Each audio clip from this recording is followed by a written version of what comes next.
Hey guys, Jim here with Creative Play and Podcast Network, and here we are again in August. It is now hashtag RPGaDay again for its 8th year. God, it's been so long. Again, we're joining in with all the other tabletop gamers out there to get creative and use the prompts now for RPGaDay 2021 to inspire you guys to all write, vlog, blog, draw cool pictures. This year they're asking for whatever you do, do.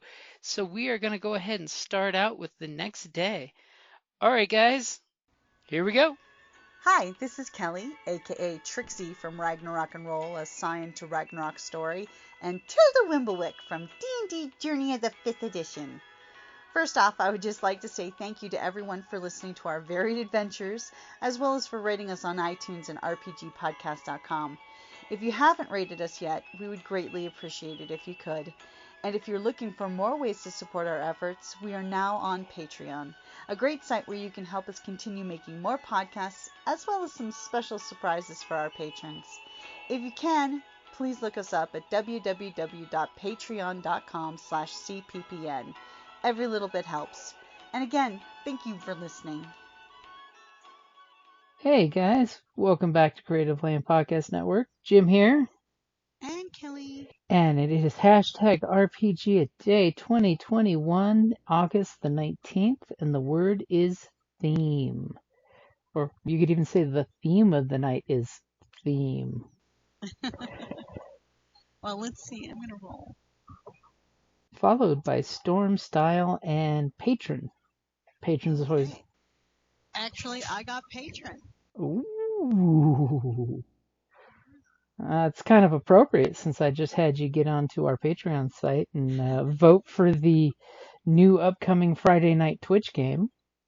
That's true, and I voted, and I put in my own suggestion for a game I would like to play.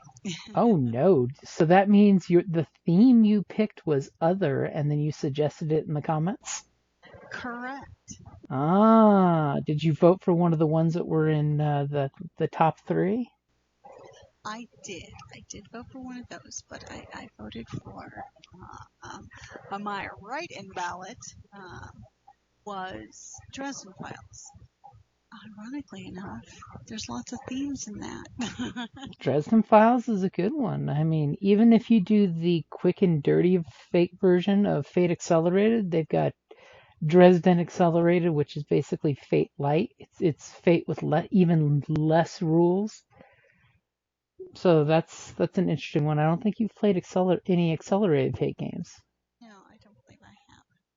But that's the newest quick and dirty version of Fate they came out with. Even though the one thing I do love with those guys at Evil Hat is you can get the rules for free, which is awesome.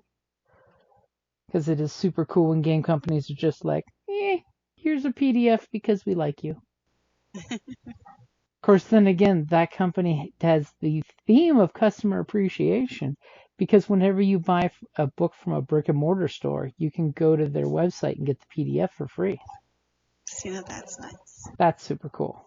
And it's a good theme to support your local brick and mortar. To patronize, Mm-hmm. patronize their products. Yes, I always make sure to go out of my way to pick up a new copy of any of the Fate books when they come out with the new one. Mm-hmm. And if you're a patron of Evil Hat on Patreon, they release theme books like every 30 days. Ooh. Well, I also very much enjoy it. Didn't they also do the cats? Mm-hmm. The Secret of Cats. That was actually one of the Patreon releases because it was like a little 60-page booklet that once the patrons voted on it and it became a game and it got play tested and they then have it for print.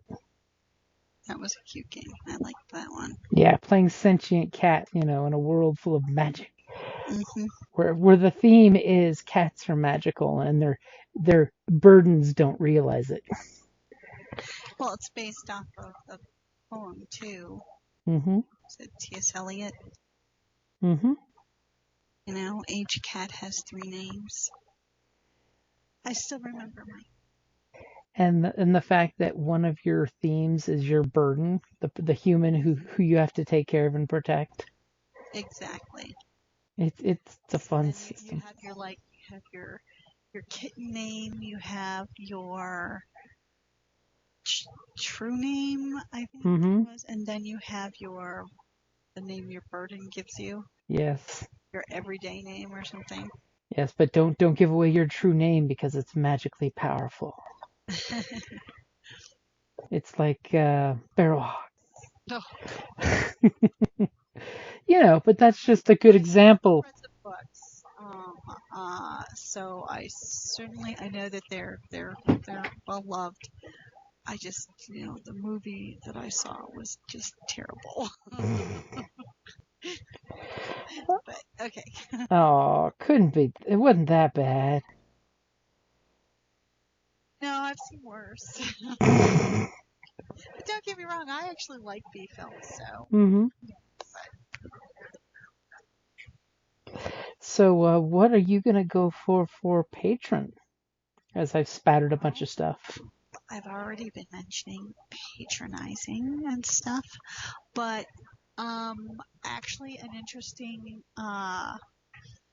impetus in a game or that type of thing is when your player characters have a patron um, in the game, actually an NPC.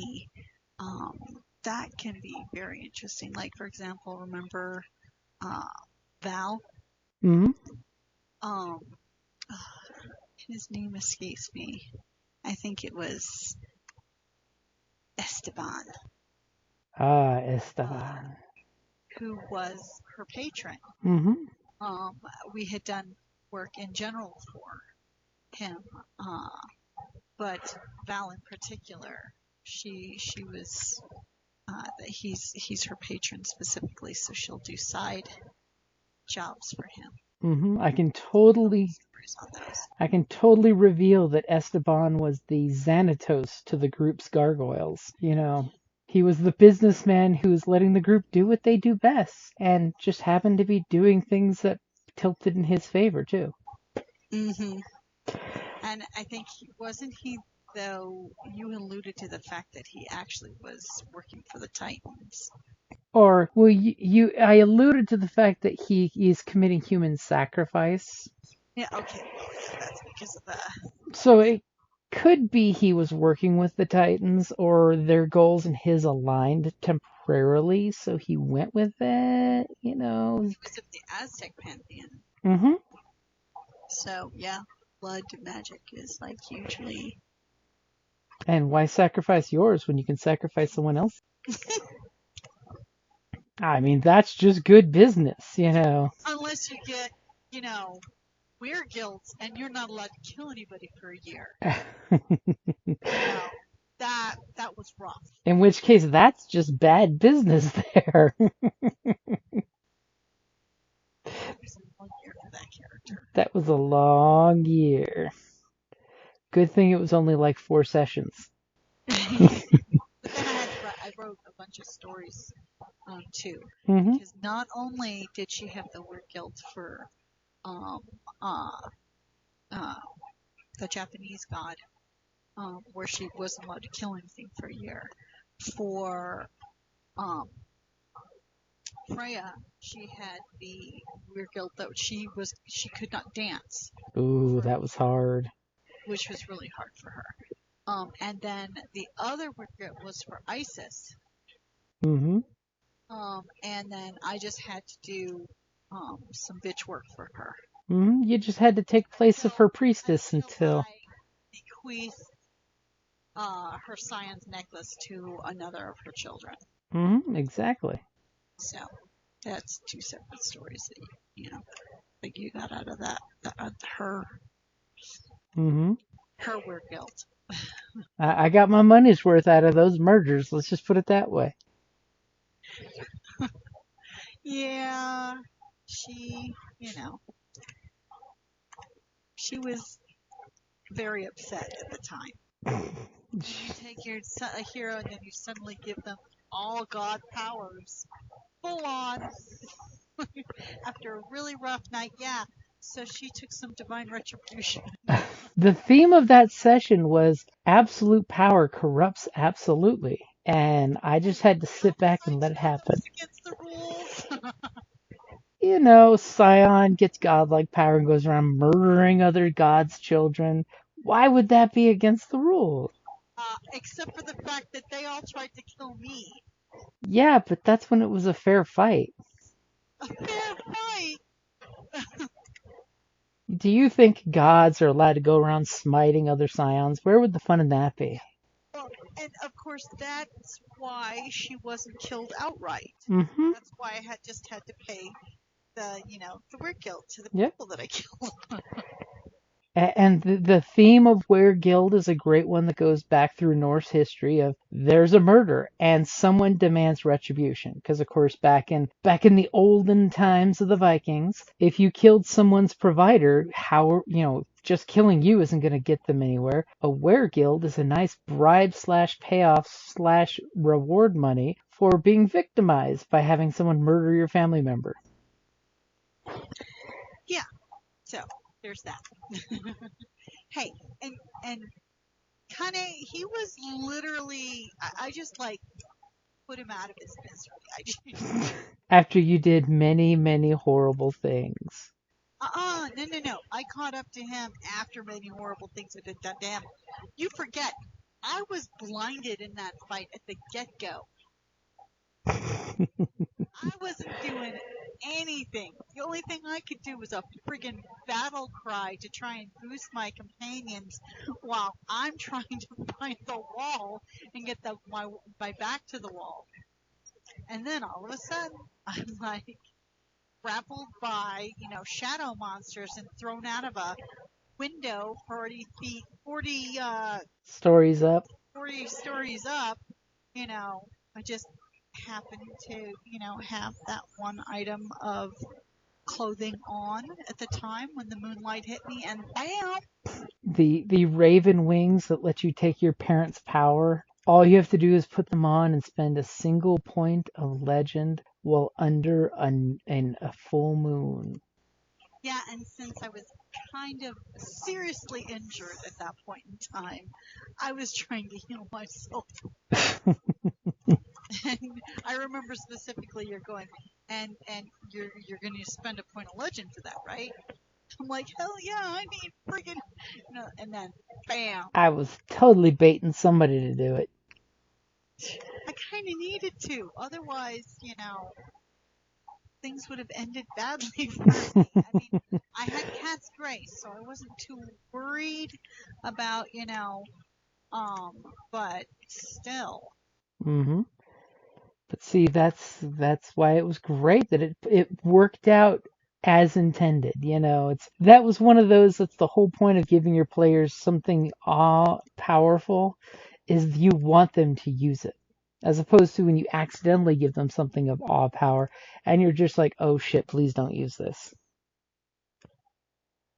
The theme for GMs there is if you're gonna bring a powerful item into play, the players will get their hands on it. So make sure that if you're throwing it out there, it's part of the theme that eventually they will get to play with those wonderful toys. It's not just for Batman. Come ruin a rapture. And sometimes it's good giving your players that thing that they shouldn't be playing with, and that everyone will come along and spank them for using because they have. Usually it's the jealous folks that wish they haven't, but sometimes it can be the folks wanting to keep the power balance, as in players don't get to have any power, and that's the balance. So themes is one of those things that I personally as a GM like to play around with, like story arcs that I do. Each story arc has a theme and we kind of roll with it. Like Scion's a fun one for themes because since you're pulling myths and legends, City of Myths is another good one since you have myth and legends that you're playing with in the game that you can totally run with themes you can pick a certain myth and that's the theme you're going with. Like when we did since you're bringing up Scion, we did the cruise down to Budapest. Oh yeah. That theme was literally a Viking cruise, river cruise theme that I picked out of a travel brochure. When I gave you guys the tickets at Carrie's wedding for her character, I literally just looked up Viking River cruise through Europe, and the one to Budapest came up, and all these great classic locations get stopped at. And I'm just like, oh yeah, we're totally using that. And each stop is going to have its own theme, which worked out really nice. Well, and speaking of themes and RPGs, murder mysteries. Oh. Love a good theme party. Much like you'll be hosting not this weekend, but next weekend. It's totally a role playing. It's LARP light. Oh, are you willing to concede that it is a LARP? I am willing to concede it's LARPish. Just because it's live action and a role play. Mm-hmm. And there's nothing like better than doing a planning event with a theme. Mm-hmm. And Yep. Next week, murder mystery. Yep. In the theme. It'll be fun to see who solves the murder mystery first. Exactly, and we're gonna have lots of other games too. Mm-hmm. Of course, speaking of weekends, this Saturday in a couple days at Tucson Games and Gadgets in the Tucson Mall is going to be the steampunk themed gathering. So get your goggles and gears and go play some RPGs. I'll be running Iron Kingdoms 5th Edition Requiem, and then later running Eberron, because Eberron is totally the steampunk of D&D. And Iron Kingdoms, you can have pistols and steam-powered robots. And there's going to be a costume contest. And yep, at 2 o'clock, I've discovered the time for the costume contest is at 2 o'clock. Conveniently right when the RPGs will be ending. Awesome. So it's almost like our host is timing these things nicely. So you can go from gaming to participate or watch the costume contest. So that should definitely be fun. Or judge it. If you happen to be judging the costume contest, do you know anyone judging the costume contest? I will be one of the judges. And our friend Zoe as well. Yes. You need to get back with Zoe how dressed up she should be. That's true. I've got to go through my closet tomorrow. Because she wants to be as dressed up as you and not more so or less so. Yes, well, I don't do steampunk light yet, so it's going to be full on. I advised her I'll probably be steampunk light in a kilt since I'm GMing. Yeah. But definitely check out the Tucson Games and Gadgets Facebook page. They'll be posting on the pictures of the event. I'm not sure who is in charge of taking pictures, but I'm sure somebody is. It's not me. That's all that matters. I'll be running some games. So, anything else you want to throw up for patron or theme? No. But hopefully I'll be dressed in style this week. I will throw out for you D&D fans out there, if you like the theme of having a group patron, in Tasha's, the newest D&D book, they actually have a nice section in there for different types of patrons and different type of adventures they would send players on if you had a patron. Because it is nice giving your group someone who basically will take charge and tell them what to do and shake their finger at them when they do it poorly. Yep. Especially when bills start showing up. Especially if you want to give your players something cool like either a ship or an airship or magical teleportation to go around the world to do things quicker. Patrons are good for that. Or one of my favorites is if you can have a retired player being a patron. That's always fun. Take an arrow in the knee and then head to retire. Mm-hmm. Or like the Storm. I recommend the Tempest Clerics. Ooh, yeah. Or if you like storms, man, Tempest Clerics. They got some chops, man. Yeah, you can definitely make a Thor-like character that at first level can insta-kill something that hits them with the reaction ability. I'm a huge fan of the Tempest Cleric because they do tons of damage. I like Tempest, or I have a life, of course, because if you want lots more heals. I've played even an artisan one. Mm-hmm. Try to vary up but those are good ones. Yeah, I've yet to find any of the clerics that don't do well, except I know knowledge and trickery are like the least used ones. Well, yeah, I can definitely see that. Knowledge is good if you want to be a know-it-all, and trickster is good if you want to be thief light. Well, I had a cleric who was an arcane. Mm-hmm. She was an elf, half elf. Master of the arcane arts. So the general story there is just make sure you have a good theme for your character.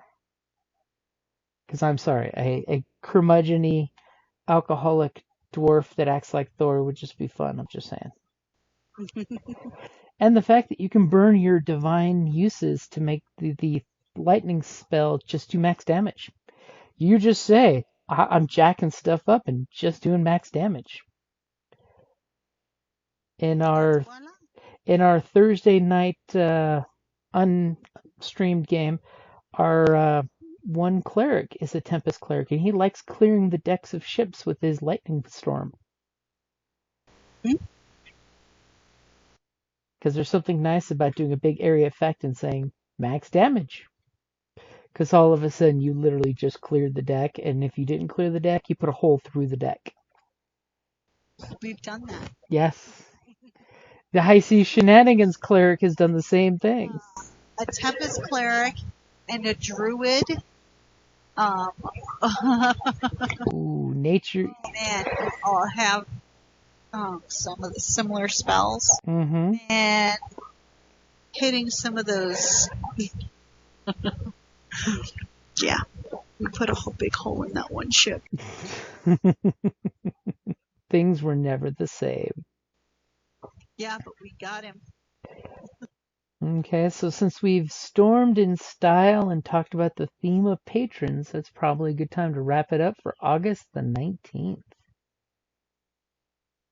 Alrighty, guys, thank you for listening, and we'll be back Friday. We'll do a podcast episode probably with me and Kelly, and then later on that night, around 8 o'clock, we'll be streaming our Genesis game for Realms of Terranoth, which will be interesting because the group will be infiltrating that Bandit Queen's party. Mm-hmm. And the best part is, you big damn heroes now are known for being a bunch of bushwhacking bandits because the boy's going to tell everybody about your exploits. Yeah. You're so not hero. But if you get a chance, we do still have one more day on Patreon to vote for the fall-winter Genesis game that we will be playing. And it looks like Kelly was saying, is Android Shadow the Beanstalk is the contender right now. But everything else is only like one vote behind, right? I'm not sure on that, but everybody vote for Dresden Files. Go ahead, comment Dresden Files. Okay. The spring-summer game, I will open it up to be not just Genesis. It's just that the guys all like Genesis, so that's why we picked with Genesis on the theme. That's why it's all Genesis settings. I still hope salvage happens because I want to see you guys being space apocalyptic survivors. But it looks like it's not going to happen. But still, we can have fun with whatever gets picked. Alrighty, guys. Thank you for listening and have a great night.